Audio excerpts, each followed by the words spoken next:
En realidad todos sabemos que todos los días son los días de la mujer, son los días del hombre. No debería haber aquí una discriminación de 364 días que no son de la mujer y un día que es para conmemorar la condición de la mujer. Pero bueno, estas fechas en todo caso sirven para hacer un alto en el camino, reflexionar sobre la situación de la mujer en la sociedad, sobre la condición femenina y además sobre la efectividad de las políticas públicas.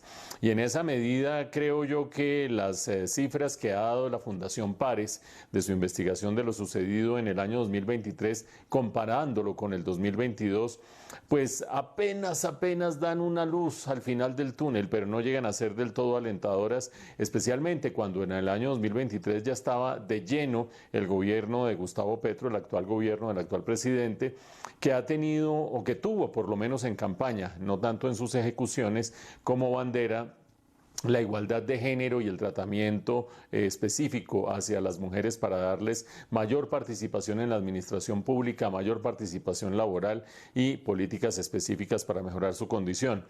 Digo todo esto porque ustedes han visto el informe. La Fundación Pares nos muestra que en el ámbito de los feminicidios apenas mejora 0,47, 0,5, ni siquiera un 1% las cifras. Acuérdense ustedes, en el año 2022, 633 víctimas, en el año 2023, el año pasado, 630 víctimas, apenas una reducción de 3 víctimas de un año para otro.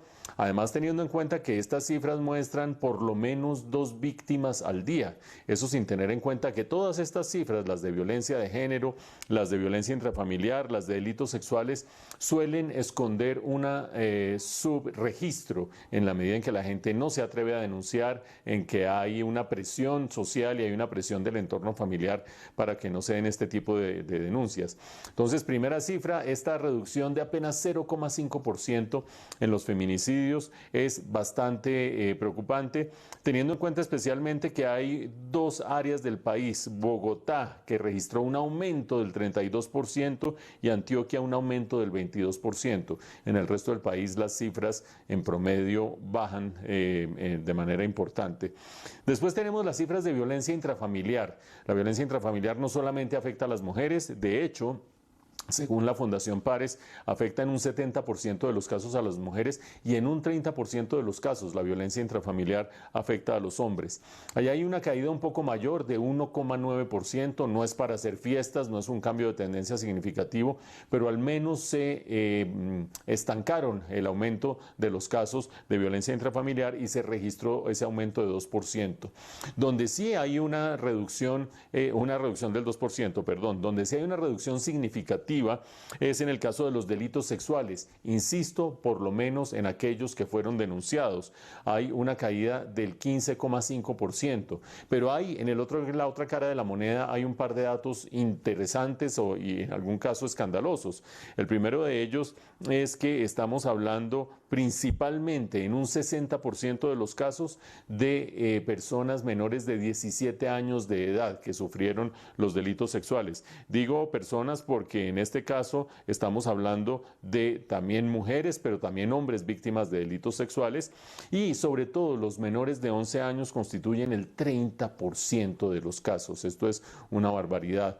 Volvamos por donde empezamos. El gobierno de Gustavo Petro ha prometido y prometió desde su campaña que iba a tener unas políticas muy efectivas para lograr equidad de género y mejorar las condiciones de la mujer. Los resultados, por lo que acabamos de ver, no son tan exitosos, si bien hay algún avance en alguna de las cifras, pero sobre todo hay 2 cifras en las que esto prácticamente no se ha movido frente al pasado. Una de ellas es la participación en el mercado femenino, en el mercado laboral, perdón. Los hombres tienen un nivel de participación de la cantidad de hombres en el mercado laboral, de índice de empleabilidad, del 70%. En el caso de las mujeres es apenas del 45%. Eso muestra que la inequidad no se ha revertido en ese frente. Y en segundo lugar, en la participación en la función pública apenas se cumple con la norma. Solo 42% de los miembros del gabinete de Gustavo Petro son mujeres. Eso muestra que muchas veces hay una gran brecha entre las promesas y las buenas intenciones y las verdaderas ejecutorias, y sobre todo ejecutorias con un nivel de efectividad que se pueda palpar en la realidad, como es este caso.